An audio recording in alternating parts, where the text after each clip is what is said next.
Okay, here I am with the carburetor back off, trying to dope out why the engine was shaking and thrashing around. I thought the most likely was the carburetor base gasket causing a lean skip, because I pulled the carburetor off to clean it, and I just put it right back on with the same gasket, and that's obviously not the way you're supposed to do it. This is glued on pretty good, but we will see what it looks like on the bottom side. That to me says it probably wasn't leaking down under there. That's pretty good seal. So the other possibility is that because I reused the gasket between the carburetor and this flat plate, that's what happened. I have a carburetor spacer that I'm going to put on here, an adapter, because this is a spread bore intake and that's a square bore carburetor, and you're supposed to use an adapter with it. You can get away with a flat plate a lot of times, and this one apparently was working until I took the carburetor off and cleaned it, but now it's going to have an adapter. Okay, here I am. I've been cleaning on the intake some. I got that spacer off of there. I'm going to have to scrub on that some more, bring the vacuum out, make sure I didn't lose any stuff inside.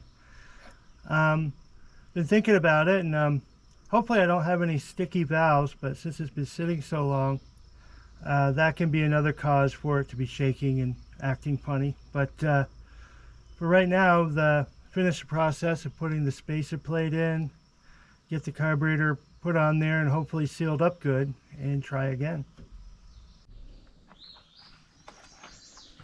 Okay, so I'm in the process of putting on the carburetor adapter that I'm going with.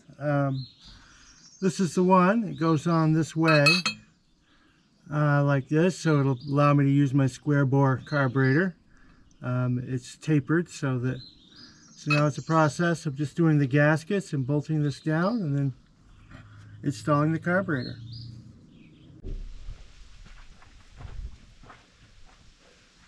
Okay, I put a thin film of gasket maker on this to stick it down. I'm putting this on here like this.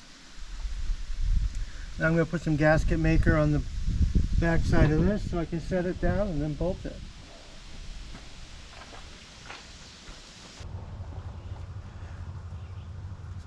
Okay, I assembled this with the studs loosely fit so that these nuts wouldn't fall out when I'm trying to set this down, because you could see where that would drive you out of your mind. So setting this on here like so.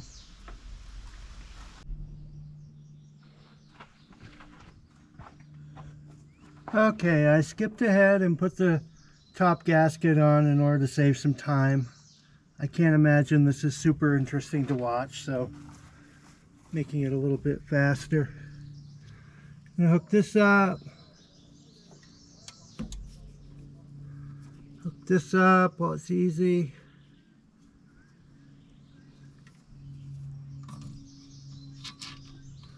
There. Now back in the day,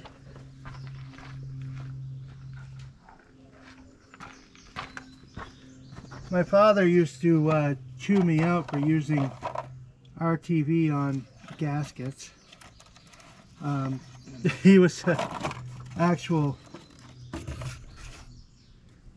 Chrysler mechanic at a dealership, and he always said I was stupid to be using all this RTV, but personally I like to use it,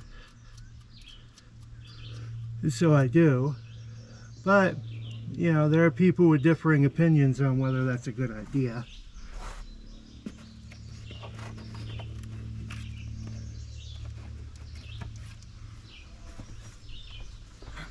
But for me, it's the way I like to do it. And if I'm done, I don't have a vacuum leak. That'll be a good thing. So this here, I'm hoping, is what was making the engine shake. You know, a vacuum leak underneath the carburetor from me foolishly trying to reuse a gasket.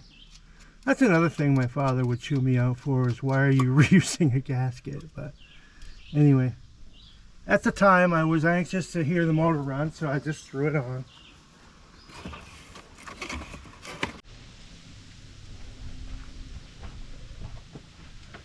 Okay, here tightening this down a little bit.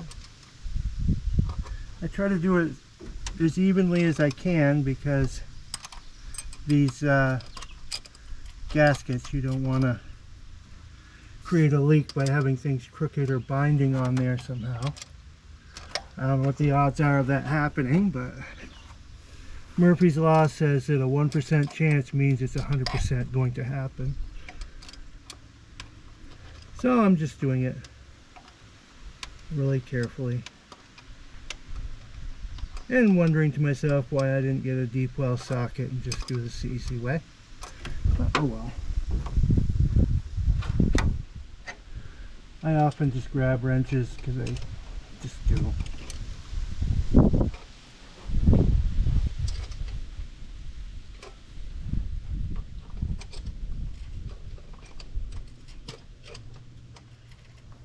Apparently still enough gas in there to make the thing squirt.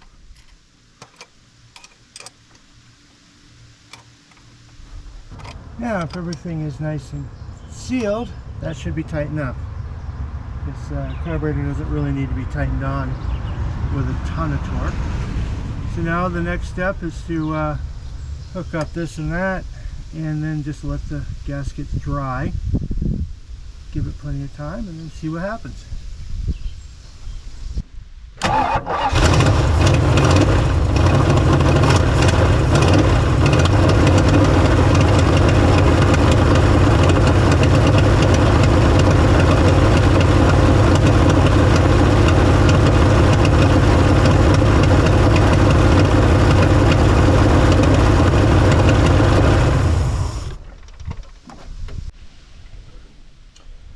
Okay, it appears like I have some more investigating to do, but it's still running. I know I've eliminated one possible cause, so I think next is probably ignition.